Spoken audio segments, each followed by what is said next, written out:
VeloFix is the source for all of your bicycle needs.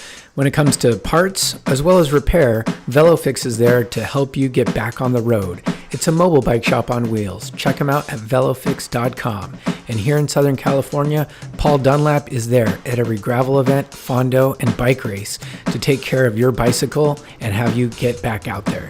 Check him out at VeloFix.com. This is the SoCal Cycling Podcast with Brian Coe. SoCal Cyclist, and I'm assuming that's Southern Calcutta. Just kidding. Probably Southern California. Of course it is, so join us for the next episode. Welcome to the SoCal Cyclist Podcast, the podcast that brings you the people and practice of the Peloton. I'm your host, Brian Coe, and between you and me, all that riding, we rarely think of recovery. And one thing you need to learn is recovery is a huge part of cycling. We've talked about nutrition before. Let's talk about some of the recovery. So there's some techniques that people have used throughout the years to get to recover quicker between rides, races, and even stage races.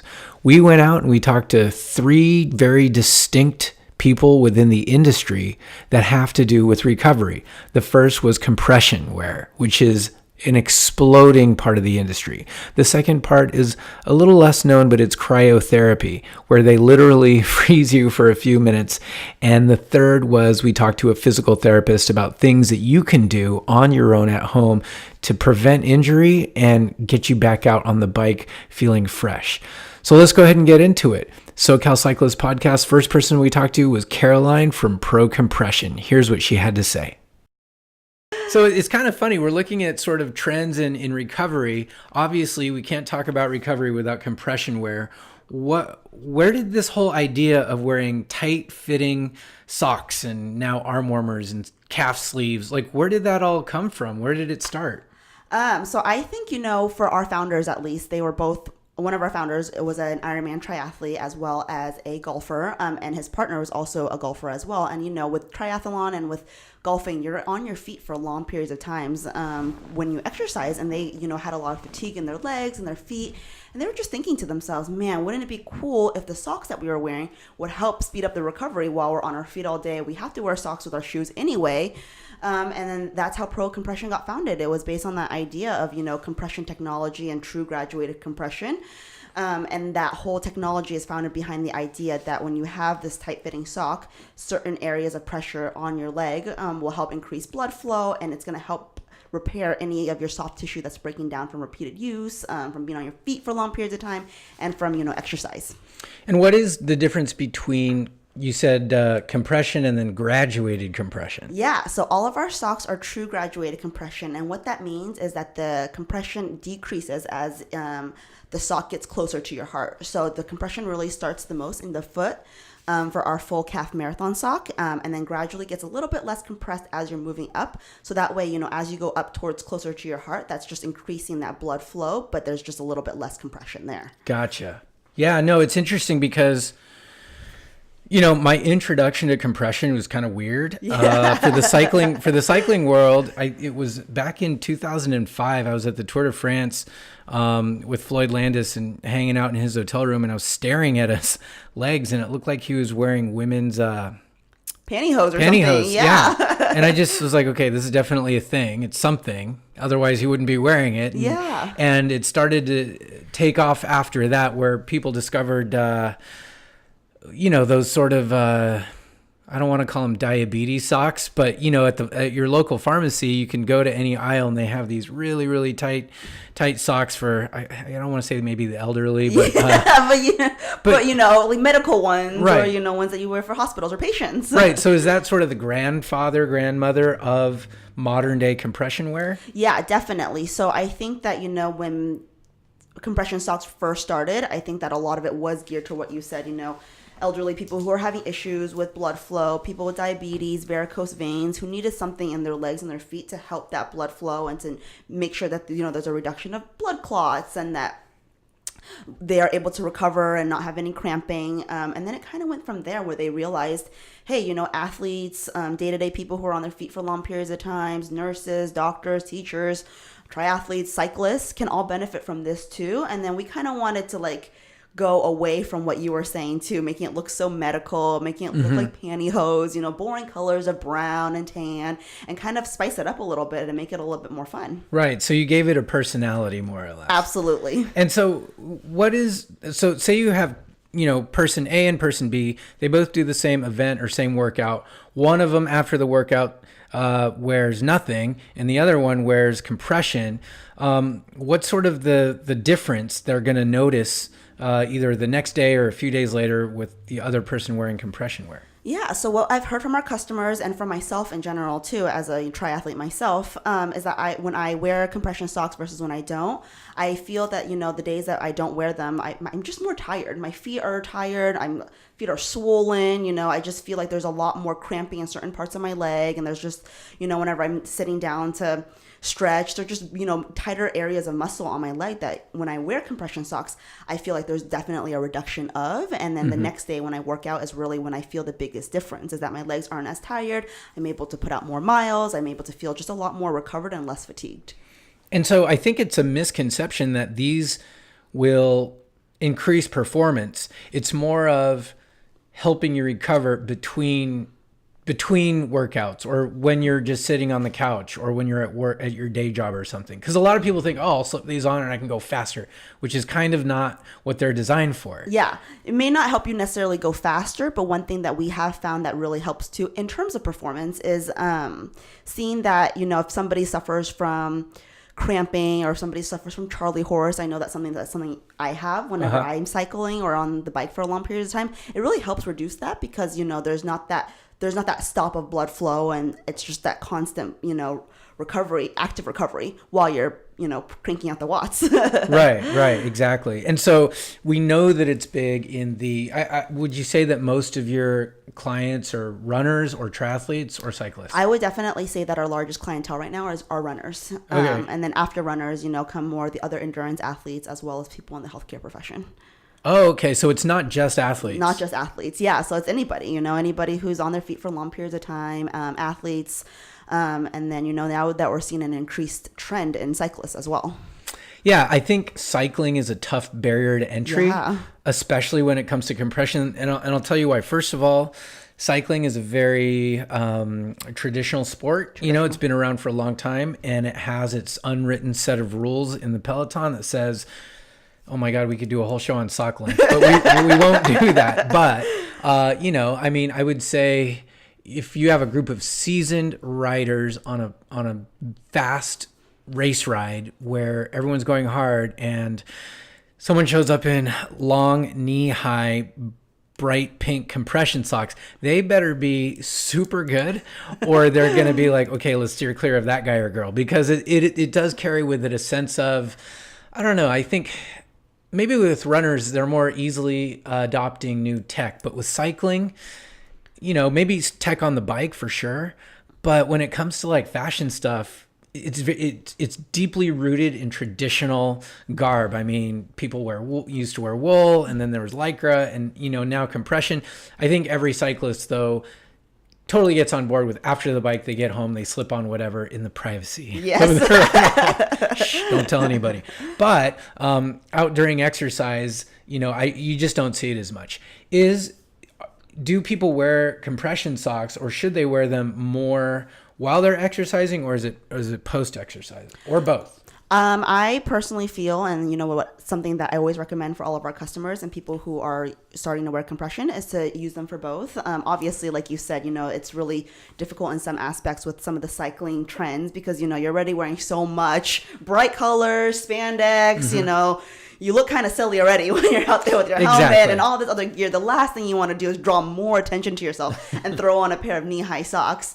But we definitely recommend for them to wear them right afterwards. I think it really helps speed up recovery in terms of, making sure that you're not getting all these tightness in your calves right after your ride and all these different areas of like muscle build, like that tight muscle buildup, when you're like just really uncomfortable, and making sure that all that gets flushed out. I think that really helps, and to reduce any swelling that you may experience after your rides, and making sure that you feel brand new for the next day and you feel less fatigued.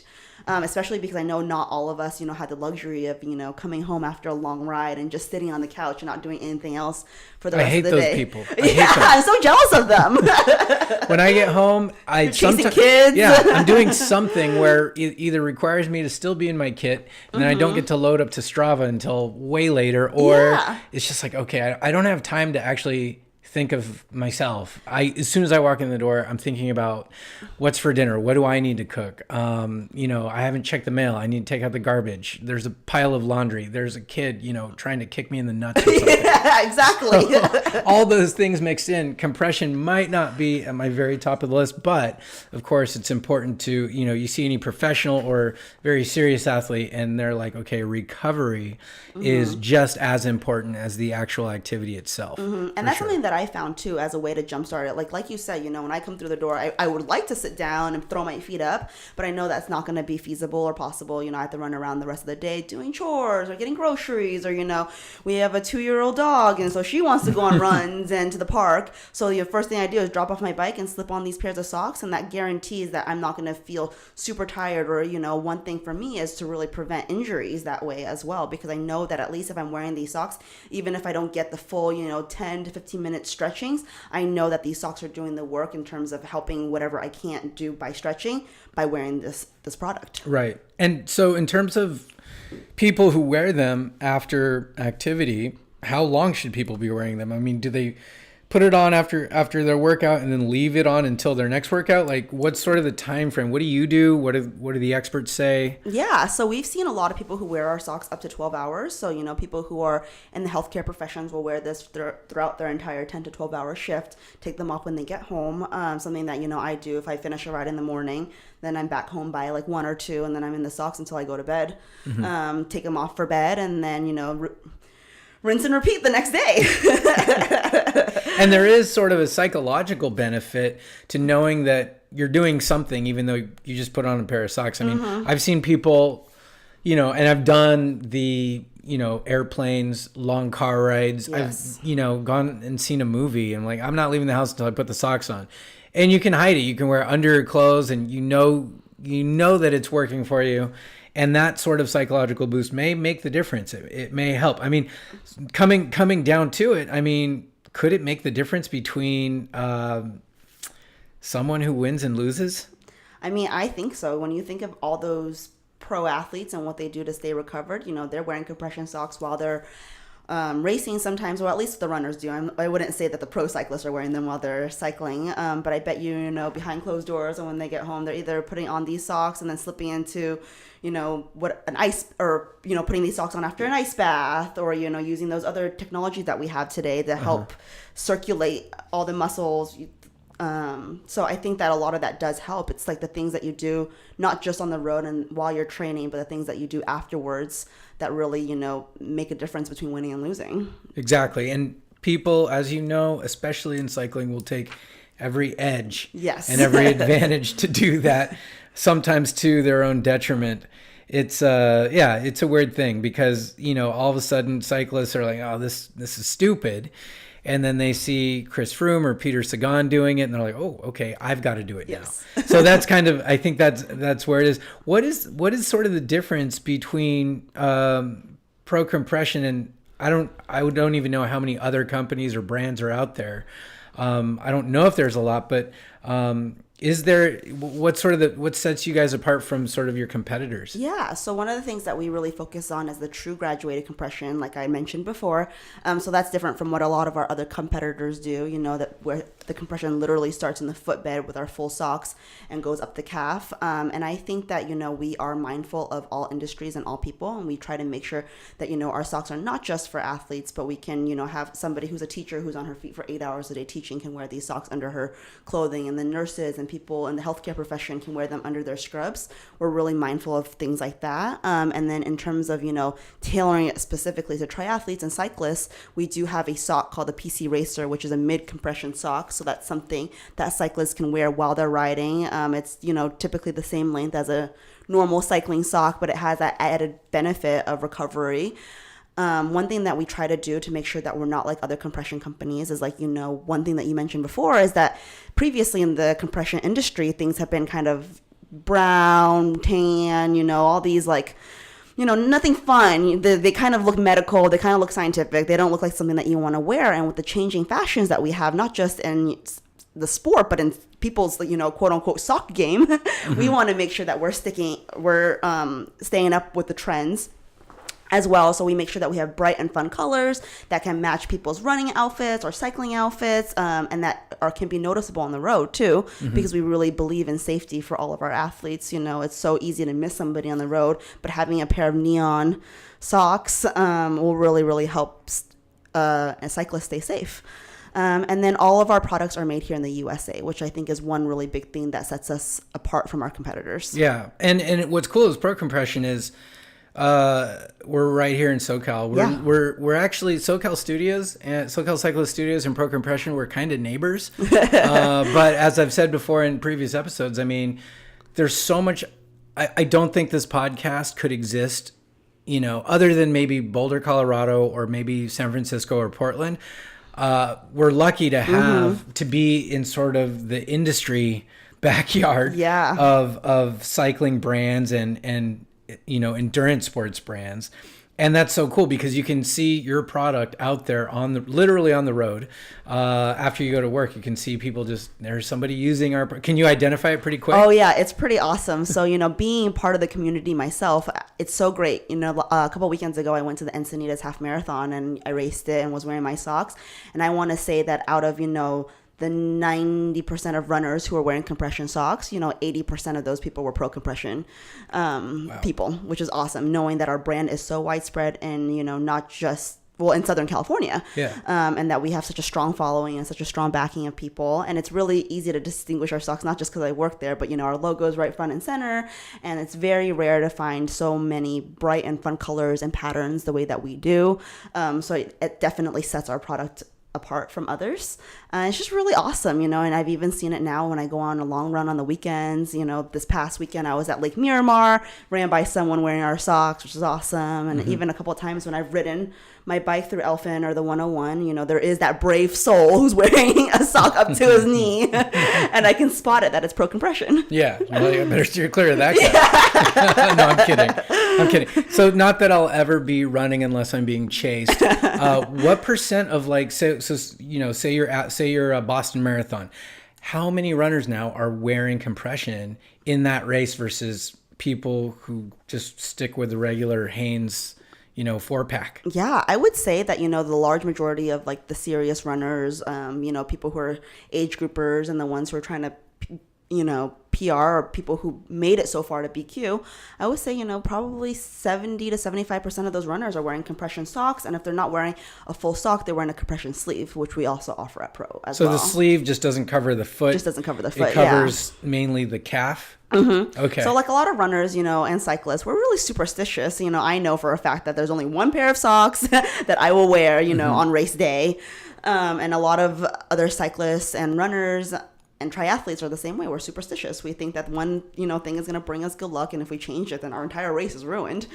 So a lot of runners are that same way. They think that, they have one specific sock that they found that they are absolutely in love with and they can't run without, but they know that they need the compression for recovery to, reduce cramping, to speed up recovery. So that's why they opt for that calf sleeve. And in terms of, the future of compression wear, where do you see it going? I mean, is the length just going to get higher and higher? Are colors going to be, now you can do a left foot color and a right foot color? Like where do you see sort of the fashion end of it sort of heading in the future? Yeah, so I know a lot of people offer compression leggings, which is a big thing now too. So having leggings that are compression from the moment throughout your calf and throughout your leg. They don't look like the sock. They look like regular leggings, maybe with a little bit more of like a spandexy look to them, which I think is really awesome. That's like kind of like where I see a large chunk of that future going as well. And then I see a lot of it, just getting a little bit crazier in terms of whatever the new fashion trend is and wherever the new color trend is with people. I see a lot of running shoes and cycling kits that are getting crazier and crazier with all these geometric shapes and, all these different neon colors. And those are things that we are definitely staying on top of and being very cognizant of while we're designing future products. One thing that we have is like a sock of the month. So we have a new sock and a new print every single month that comes out, which is really exciting for, our ambassadors and for our clients to know that there's something new and changing every single month for us. Yeah.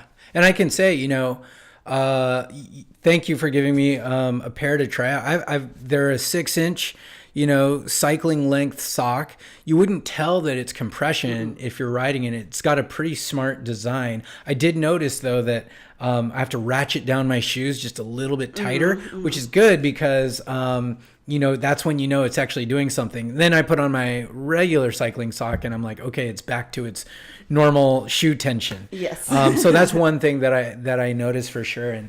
And one thing that, you go, okay, this is definitely compression. Thank you so much for coming in. It's been an absolute pleasure. How can people find out more about Pro Compression? Yeah, absolutely. So we are on, all the major social media platforms. You can find us, at Pro Compression on Twitter, on Instagram, and on Facebook. And then for, if you're interested in purchasing more of our products, definitely visit us at procompression.com. And we have a lot of sales and deals that are constantly happening if you subscribe to us, as well as following us on Facebook, where you'll see a lot of different deals and sales that we have going on. Coming up after the break, find out what happens when you take someone who hates being cold and stick them in a freezer, all in the name of recovery. Is your bicycle in need of repair? Have you had a bad experience at your local bike shop? VeloFix might be the alternative. VeloFix is a mobile bike shop on wheels, and what they do is they go to your home as well as your work, and they'll work on your bike right in front of you. They also carry an assortment of soft goods such as tires and tubes, and will get your bike ready for that next event. VeloFix is often seen at many bike races, but can also be seen driving around in case you need them. VeloFix will have a quick turnaround time, friendly service, and they'll go to great lengths to make sure you're a return customer. They are featured in almost every major city in the United States, and their base is growing. VeloFix is a major bike shop on wheels, and what they have inside those vans is just about everything that the bike shops carry. If they can't do it, nobody will. Check them out at velofix.com. Next, we experience and learn about the latest craze in recovery, cryotherapy. Here's Brandon with more information. Cryotherapy is a modern recovery modality. It's a 3-minute cold treatment where we pump you with liquid nitrogen in a chamber and essentially stimulates your body's fight or flight response. So it's going to help flush toxins out, oxygenate the blood, really rejuvenate the body and make you feel like $1,000,000. So is this different and a big step up from people who used to just do ice baths and take cold showers and stuff like that? Same principle? Yeah, very similar. I actually think both are good practices, but with the ice bath, you have to thaw out for 30 minutes after. You've got to be in there for 10 to 15 minutes at least. With the cryo, it's 3-minute treatment, so you're in, you're out, and by the time your clothes are back on, you're already back to room temp, ready to go, and you'll feel the benefits instantly. So okay, so say somebody's doing like a really hard workout the day prior, and say they're doing like like they're a triathlete or a cyclist, and they have back-to-back hardcore events. So they come in, after a race on Saturday, they come in, it's now Sunday. Do they just recover faster? Or do their legs and body not hurt as much the next day? Good question.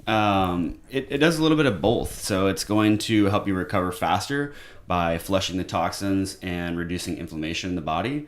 Essentially what's going on is it brings all that blood to your core to protect the organs, and in the process it filters it through your central nervous system. So you're protecting the vital organs, and in the process it filters out all the bad stuff and oxygenates your blood. So you're going to recover faster, have less inflammation overall, and just the body's going to feel so much better. Right.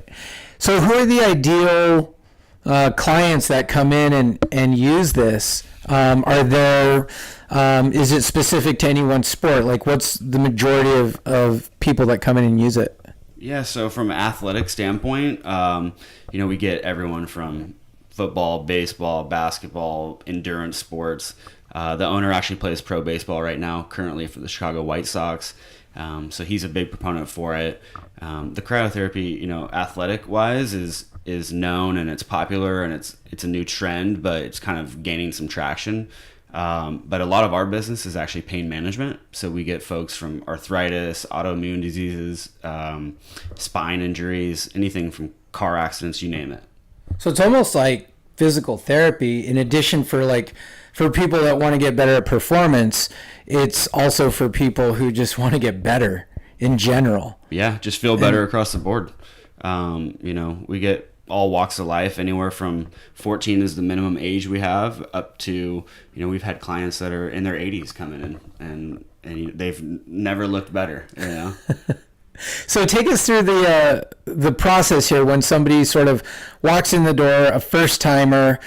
I kind of got an initial tour at the start. What is like the client experience when they come in and they step into this, it looks like a teleportation machine with a bunch of steam coming off it. Is it steam or is it Yeah, it's just cold air. Oh, okay. So, yeah, it's basically a liquid nitrogen that's converted into a gas. Okay. So it does look like a space time capsule, so I get it. We try to mitigate that experience and make it more comfortable first and foremost. But overall, you're looking at, you come in, we try not to scare you away, and you sign your life away with a waiver, and we take blood pressure, make sure you're in a safe range, walk you through the process, show you the tanks and kind of ease the mind, and then we have you get dressed. You have a technician with you at all times. The session is 3 minutes. You're in, you're out, and it's kind of fun because it's very cold. So I call it the cryo confessionals, where you never know what someone's going to say when they're inside the tank. So it's always good for a good laugh, and you'll feel like $1 million when you get out. So it's interesting you mentioned 3 minutes. Why not 2 minutes or why not 5 minutes? Is 3 minutes sort of the benchmark or the sweet spot for that? Yeah, 3 minutes is kind of the sweet spot. You're going to get benefits at anywhere from 1.5 minutes to 2 minutes in as well. But ultimately, it's the quicker that we can get your body into that fight or flight state, and then how long we can keep you there without freezing you, basically. So 3 minutes is a safe space. You could probably go in there anywhere up to 4 or 5 minutes even at the most. But then you guys have like a leaderboard, like a record for anybody, or do you not recommend that? Yeah, maybe off the record we've done a little bit, but we try to keep it just to 3 minutes. That's the safe space, universal for the whole industry. So we adhere to that, and it's just keep all of our people safe and clients happy. Yeah, and then on the flip side, do you get people after 10 seconds saying, "Get me out of here"? Oh yeah, I hate what I'm sure you've seen your share of different clients coming in. Any war stories you want to share with us? We've seen it all, man. We've seen it all. We've seen anyone. I've thought some guys come in, they're like 6'5", big dudes. And I'm thinking, oh, this guy's gonna crush it. He's an athlete, no problem. And they're like 10, 15 seconds in there, and they're like, oh yeah, get me out of here, But then you have these little dynamo 5-footer, females coming in there, like, they go 3 minutes, no problem. But I actually think, women handle it better. Like, they've had kids for the most part, right? They can do this, no problem. This is nothing. So, yeah, we've seen it all. All right, well, here's what we're going to do. I am going to try and not make an ass of myself during this session. So what we're going to do is we're literally going to go, and I know it's bad for audio, but we'll sort of talk you through the process. I'll experience it firsthand, and then we'll sort of have a debriefing, so to speak, at the end. Stay tuned. Okay, so we're literally standing in front of the CryoShield. Is it box or? I call it the tank. The tank. So I'm obviously going to lose my virginity to this thing. What sort of, give me some pro tips of what a person should do to make sure they don't freak out and lose their minds inside this thing. Remember, it's only 3 minutes.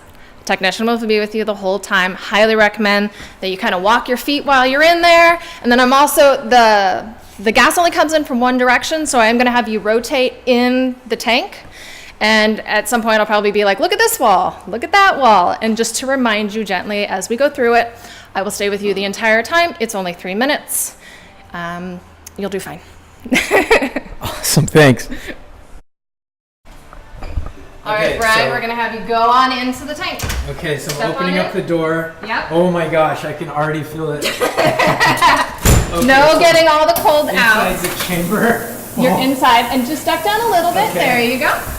whew. You're You can doing great. Hear that machine going. Should I? Remember, you Breathe. can walk inside of there. Oh my god. You're doing awesome. And if you need to, tip your chin up. Okay. Liquid nitrogen is not to be breathed. Okay, so don't inhale it. Don't inhale. Okay. Yeah. And right now I'm inside this tank. It is starting to get a little cold. Has it been 3 minutes yet? It has not. Good question, though. Do you have a timer on? I do have a timer. It will tell me. Okay. Go ahead and march your feet Okay. and look around at the different walls. A little slower. Okay, so it's blasting cold in all different directions. All around your body. You got it. My arms are folded. Uh-huh. 'Cause I think that's helping me, but I know it's not.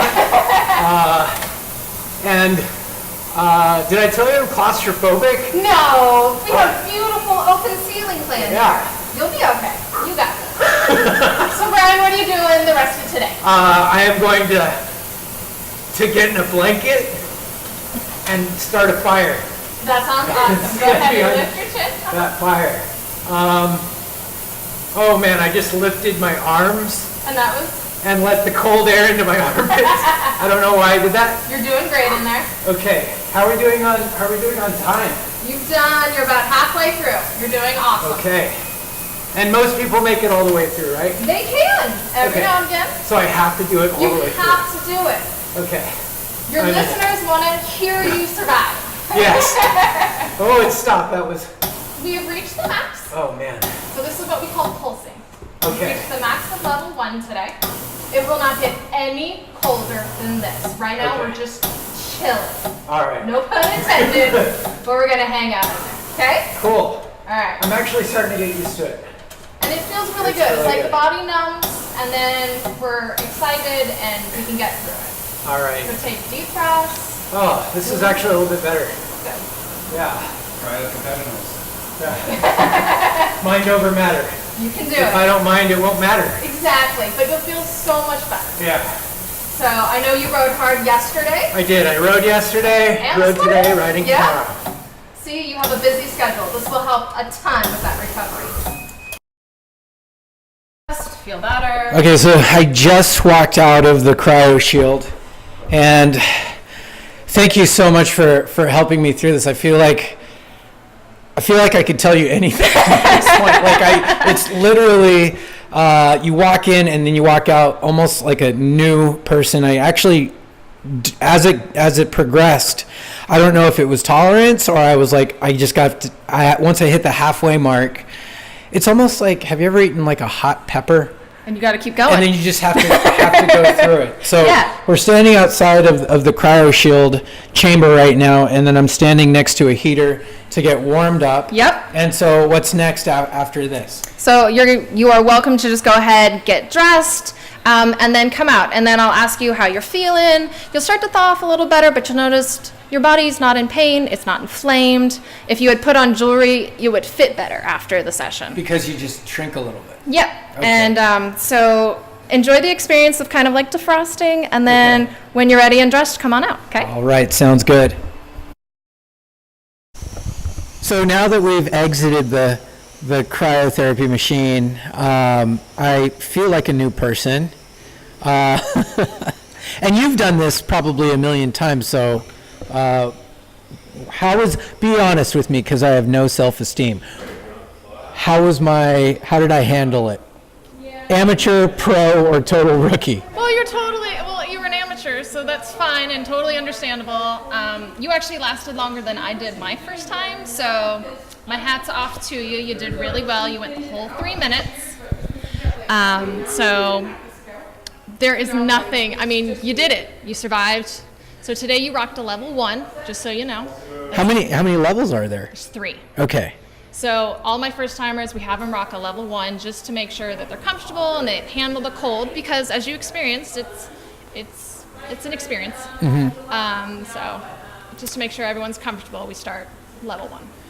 So we moved from that, and now we're both sitting in these really plush leather lounge chairs, rocking the Normatec recovery boots. Right. So for the people that don't know about these boots, what do they do, and why should people use them? So it's basically better compression. So pockets of air fill up along the legs in the leg unit, and it basically moves your blood flow up and down your legs. And so it'll go all the way up, and then it'll systematically deflate. So it works kind of like the veins in your legs, but it helps with not as much backflow. So it's great for muscle recovery, lactic acid buildup around the knees. It helps with all of that. So you'll just feel better. Plus, I kind of think the machine sounds like it's breathing, and it reminds you to take a breath. So it's a nice way to recover. And so these are, I know a lot of people use like compression wear as a form of recovery, even during exercise. Is popular with triathletes and runners. Is this like that, but just takes it up to the next level? Yeah, it's a whole nother level. It's better, stronger compression. And then your feet get a break. They get to come out of it. Whereas like compression socks you wear all day long, or for whatever the activity, 15 minutes and you'll feel great. And so, do you know the actual amount of pressure? Basically, for people that don't know what recovery boots are like, it's almost like when you go to the doctor and you get your blood pressure and you feel that thing tighten up on your arm. Imagine basically from your almost hip flexor all the way down to your toes. That's basically what we're feeling. So, is there like an ideal amount of pressure that people use? I know you have settings there that you can change. What do you recommend? Just running it for the time limit, but we do offer a zone boost is what we call it. I always have cold feet, so I like a boost in my feet. You've requested to have the boost in your calf, which I'm sure is related to your ride. We have people who recover from knee surgeries, so it just depends on what hurts, what aches. And I would just recommend a boost to help push that through. And so this is obviously popular with cyclists and runners and triathletes and anyone who's on their feet a lot.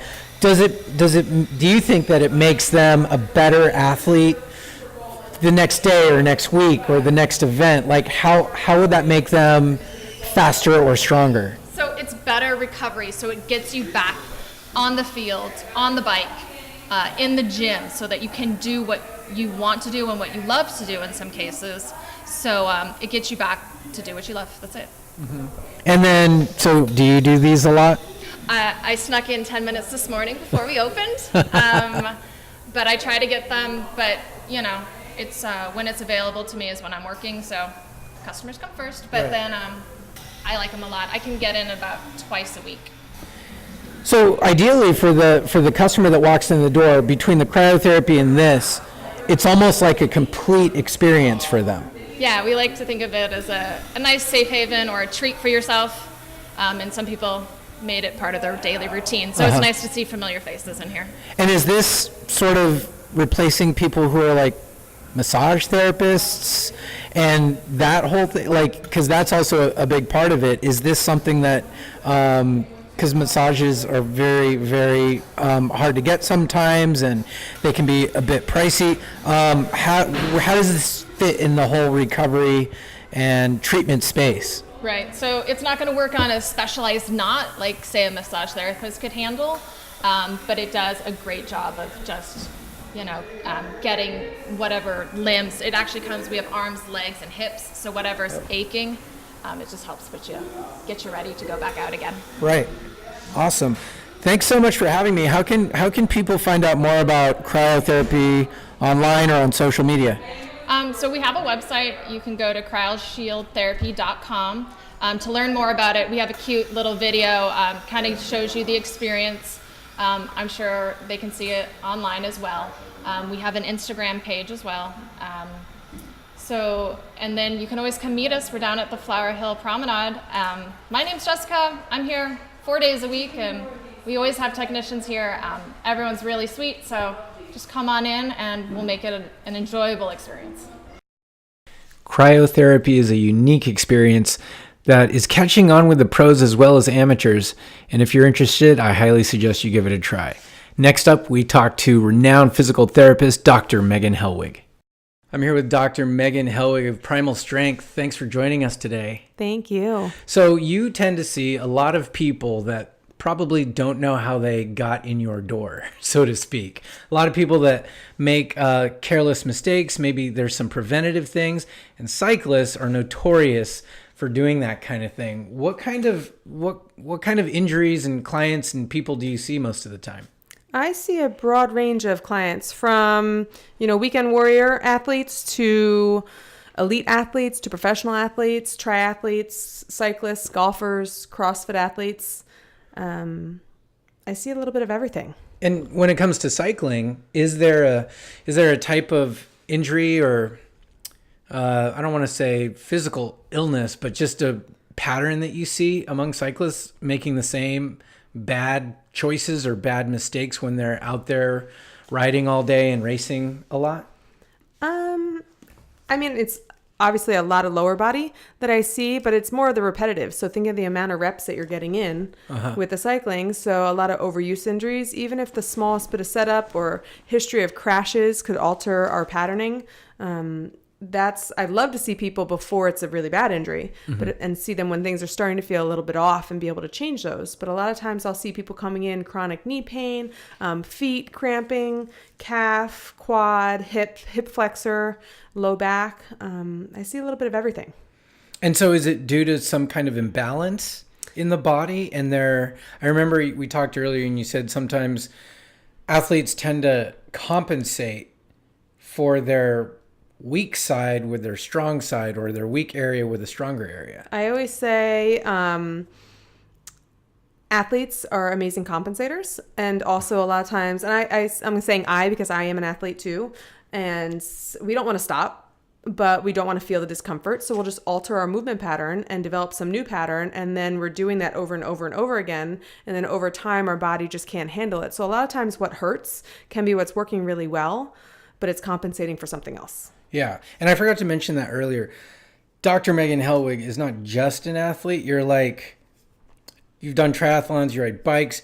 You are a CrossFit beast. I've seen, if you go on her Instagram, I know we're kind of plugging it early. What's your Instagram? It's Primal Strength Doc. Primal Strength Doc. You'll be lifting like a barbell with like 245s on each side with one hand, throwing it over your head. I wish 245. And slamming it down. No. Like the stuff you do in there, part of me, it's like, oh, please don't lift that. But you're definitely doing that. You basically, do you compete in CrossFit? I do. I started as a college athlete and then needed something competitive. And that's when I got into triathlon and went through triathlon for years, and then Ironman, and kind of got hurt my last year doing Ironman in 2014 and 15, and switched over to kind of lifting because I couldn't do the long distance. And so being that competitive side, I needed something. So I ended up competing, and thank God they now have a master's division so I can compete against people my age and not all the young kids. Okay. So you're competing in CrossFit against everyone in the world in my age group. Everyone in the world, your age group. Wow. That's a huge, huge group. Because you're like perfect age too. Not perfect, but like prime age for like people who are highly competitive.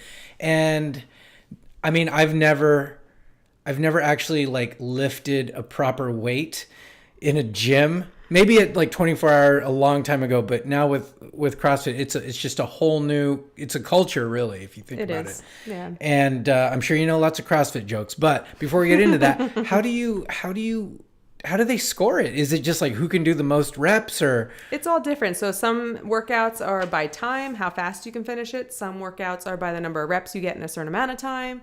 Some workouts are the amount of weight. So it's all different. It's constantly varied workouts. Yeah, and that's like the goal, because they want the best people in CrossFit to be the most well-rounded person that can do everything well. And so you can lift heavy, but then you can also move fast. You can be good at gymnastics. So it's kind of nice because it's a little bit of everything. So Yeah. you never know what's coming down the pipe for those workouts. So too, when you in a compete. competition, you like, I have no idea what we're doing. The smaller local competitions, they usually announce the workouts. Sometimes there'll be surprise workouts, but when you're doing the worldwide, which we just finished, the open, when you're going Yeah. against everyone in the world, they announce the workout on Thursday night, and then you have till Monday to do it. And you can do it once, you can do it 5 times if your body will let you, and you have to submit the no way. score within the world by Monday at 5 o'clock.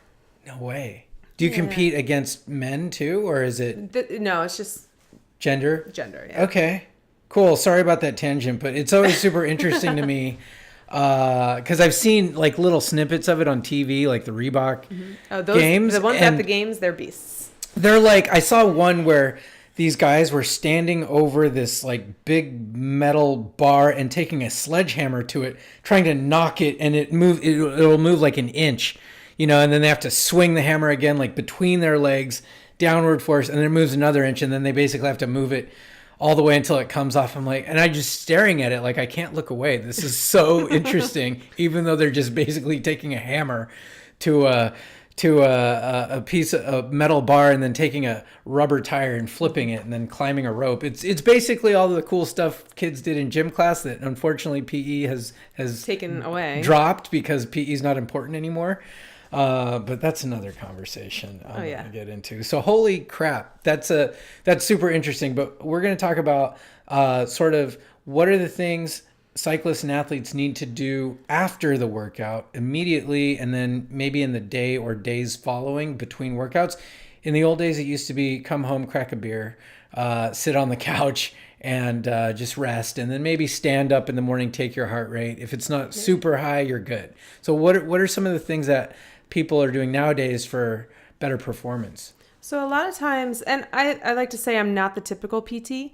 I am not the cookie cutter. Your knee hurts. Okay, here's 3 exercises. Do 3 sets of 10 for the knee. It's more of why are you feeling what you're feeling? So part of what I do is if someone comes in to see me, or sometimes remotely, I will do an assessment on them. But the biggest thing is going to be their history. So say you've had a bunch of crashes, that's going to play into how your body's moving nowadays. So recovery wise, depending on what's hurting, you can kind of generalize it to certain parts of our body will be tight and weak, or tight and strong, or certain areas are want to be more stable versus more mobile. And all of us were always talking about, I feel so tight, I need to be more mobile.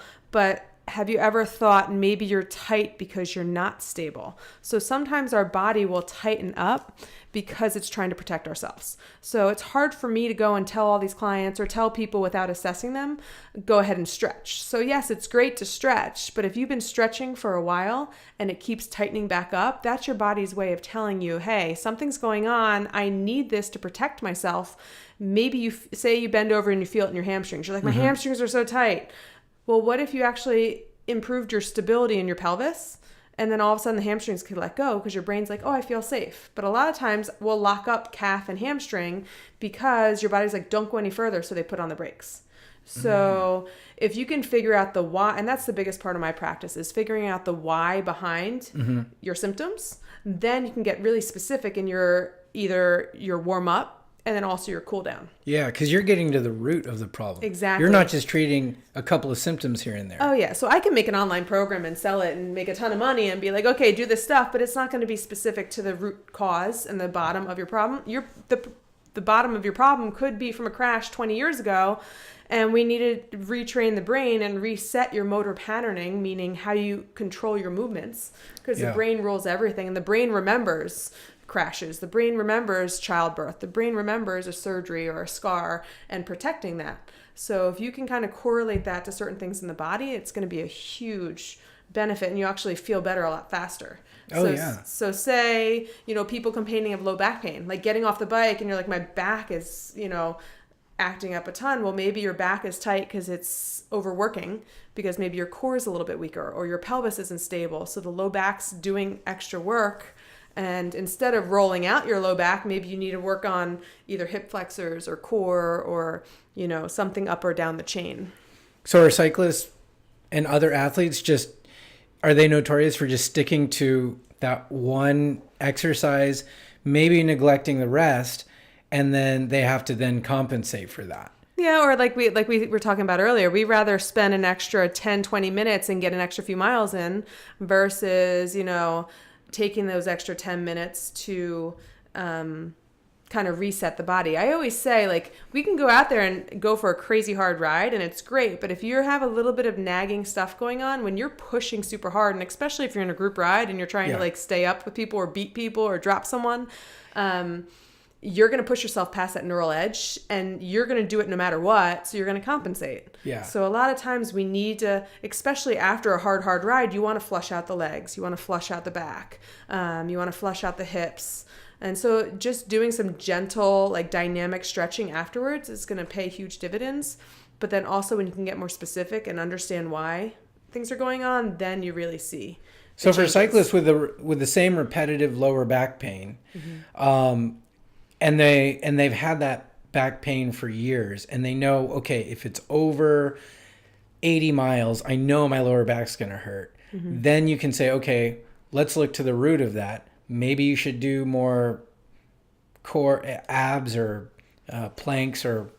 And that is one thing that they could look at. And then you can also look at, what are you doing the other how many hours in the day? So a lot of times we feel the discomfort doing something we love because we're pushing it. We're out there having fun, but then stuff starts to bother us. But what are we doing the other 10 hours a day? So could it be your posture at the desk that could be the root cause of after 80 miles on the bike? Or could it be our position sleeping? Or could it be, something else we're doing throughout the day? So sometimes we forget about that because we don't feel it when we're doing those things, but we feel it when we're training. So we think it's something wrong with what we're training. So looking at our history, looking at our posture, looking at what's going on through the day, those are all going to feed into what we feel when we're out there on the bike.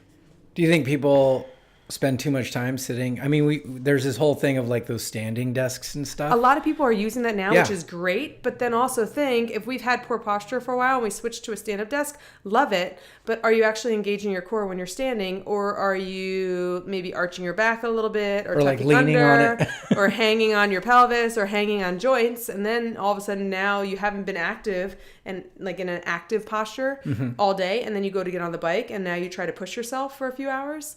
And then, of course, after a few hours, you're like, okay, I can't handle this anymore. Yeah. Your body might be fatigued before you get on, and you don't even think you're fatigued. So a lot of times I'll give my clients, I don't give like one of those cookie cutter half-hour exercise programs. Like, I'll find the hierarchy of what's going on and give you one or two things that take maybe a minute or two, but you could do throughout the day to make sure you're telling the brain, stay on top of this, keep this pattern going. But then also right before your bike, and then when you get off, also reset it again to tell the brain this is how it should be working. So that's the biggest thing. It's like the brain actually rules everything. And so when we, like, say you get a foam roller out and you get on the foam roller, people are like, oh, foam rollers don't work. Well, it depends on what you're doing with them. If you're sitting on the foam roller for deep pressure, that's sending a different signal to the brain than if you're rolling faster over the foam roller. So the speed at which you use a foam roller, say on your IT band or something, will tap into different receptors in our skin and will send a different signal to the brain, which will alter your motor output from the brain. So should cyclists just experiment with doing different things over time, or is that something you can pinpoint and say, okay, here's an exercise that you need to do with this foam roller or trigger point thing that can get to the root of that? Like, how do you... So you can be generic in certain... So if you look at our body by a joint-by-joint approach, like the arch of the foot should be more stable. And a lot of times people get cramping in the arch of the foot. That's your body craving stability. Ankles and calves get tight. The ankle should be a mobile joint, but if it's not... If some of the stable joints are kind of off, the ankle will lock up. So it should be like arch of the foot should be stable, ankle mobile, knee stable, hip mobile, low back stable, thoracic spine mobile. So it kind of goes up, and we can break it all the way down, shoulder. Yeah, it all cascades that. down. But if something's off in one of those areas, it's going to have a ripple effect above and below. So say someone's ankles are super tight, I would have them work on their calves with deeper and slower pressure, because deeper and slower pressure will send a signal to the brain to down regulate that tone. So I guess for a lot of cyclists, they have to do almost a whole body assessment and say, okay, maybe it's my ankle, maybe it's my shoulder, but it could be coming from completely different part of the body. And especially on a super hard ride or a long day where everything just hurts, people just want a quick answer. Quick fix. Yeah. A lot of times. So like I would say calves, hamstrings, upper, middle back, those would all be areas, or quads, those be areas I would go deeper and slower on the foam roller. Whereas the arch of the foot, I get a lacrosse ball out and I tell someone to go faster over the arch of foot, faster over the low back, faster in the back of the neck for certain things, because those are more the stability segments. So by going faster, you're revving up your system, increasing the sympathetic drive to stabilize those areas. Where when you're going deeper and slower on a foam roller, it's almost like parasympathetic, and you're trying to like down regulate and relax that area. Yeah. And it's so key too, because a lot of cyclists have been in crashes and stuff. And I remember, I don't even know if I had PTSD, but I've been hit by a car. And I remember like getting on the bike a couple days after and just hearing like a loud engine, those guys on the coast and on a Harley. And I just get tense. Like I tense my back, my shoulders. I can feel my shoulders lifting. And our body remembers those things. Yeah. And I'm thinking like, I'm not telling myself to do this. I'm just doing it. And it's kind of freaky. Totally subconscious. Like my first bad crash years ago, I shattered my clavicle. So I still have hardware on my left shoulder, but then I was hit by a car in 2013 and it was right hip. And there's oftentimes opposite shoulder to hip dynamic that goes on, those crossbody slings, when we're running opposite arm to leg, it should be opposite, not the same. So we have those patterns with our obliques, but if something, say you fractured your clavicle or separated your shoulder in a crash, and now you have that maybe was 5 years ago, but you have a nagging hip injury on the other side, it could be related to the crash in the shoulder and having to reset that stuff. But sometimes you feel fine, you don't feel any pain, but it could be the repetitive. It might take 5-10 years of maybe a small little compensation over time to break down, and then you start to feel that years later. But you wouldn't think that it's something coming from the opposite shoulder. So that's what I do, is when I see someone, the biggest thing is going over the history, going over any surgeries, going over any traumas, because that plays into how our body moves today. Right. So we can give generic recovery information like, flushing out the legs, whatever other stuff, stretching, activation stuff to make sure things still working. But you can get super specific. So with some of my clients, I'll be like, you need to go deeper and slower on the left low back, but then you need to go rev up and stim the right low back, like depending left versus right. So maybe one side's overworking for the other. So it'll be different what I tell you to do left or right, depending on what you tested in a session. Because you always establish your baseline first, figure out what's going on, see how you're moving, go through some movement patterns. Did you maybe adjust your fit recently? Did you maybe move, put a shim in one of your cleats or something? So all of that stuff will play into maybe why you're feeling something going on. Yeah. A lot of times injuries happen when someone gets a new bike. New bike, they want to go fast, so they ride it hard. Because they're excited. They're excited. It feels good. Yeah. But you might be in just a little bit of a different position your body's not used to. So then all of a sudden think of how many reps if you go out for a short ride versus a long ride, the reps, that all builds up. And then your body's like, I can't handle this. Or, I love it, but one part of my body doesn't. And then that's what your body's speaking to you. Exactly. And in terms of people is there anything like while they're riding on the bike, maybe, they're just spinning or they're at a stoplight. Is there anything that you recommend that cyclists can do to sort of ease any tension that they have in their bodies? Well, biggest thing is going to be breathing.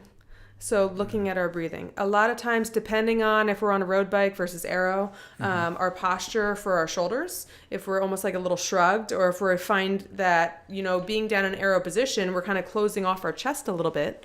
So it's harder to open the chest. breathing wise. But I was talking with someone this morning, and basically I would say 99% of the population has a diaphragm issue. If you have a diaphragm issue, you have a core issue. If you have a core issue, you have a performance issue. So a lot of times, every single client, I'm starting with breathing and looking at their breathing, because think of the diaphragm attaches to your pelvis, to your back, to your pelvic floor, to your hips. Like, that's everything we use to stabilize and generate power. If our breathing's off, all that stuff's going to be off. And it's the most important thing we never really even think about. It was the first thing we do when we're born, Exactly. But somehow we mess it up, whether it be a crash, whether it be pain, whether it be anxiety, whether it be stress. All that stuff will alter our breathing pattern, which then alters our performance. And you are a wealth of information. The cool thing is you're based in SoCal. We're practically neighbors, but you can also do things. You can consult with people remotely, things like that. Exactly. How can people find out more about Primal Strength? If you're on Instagram, you can find me at Primal Strength Doc. If not, primalstrengthpt.com is my website, or you can email me at megan.helwig@gmail.com. I hope you've learned a lot about recovery and maybe confirmed some things you've already practiced and hopefully learned some new things along the way. If you've got any questions, hit me up, brian@socalcyclist.org, as well as Instagram at SoCal_cyclist. Facebook is SoCal Cyclist Podcast, and Twitter is SoCal Cyclist Podcast. So for Caroline, Brandon, Jessica, and Megan, this is Brian Coe saying, respect the wave.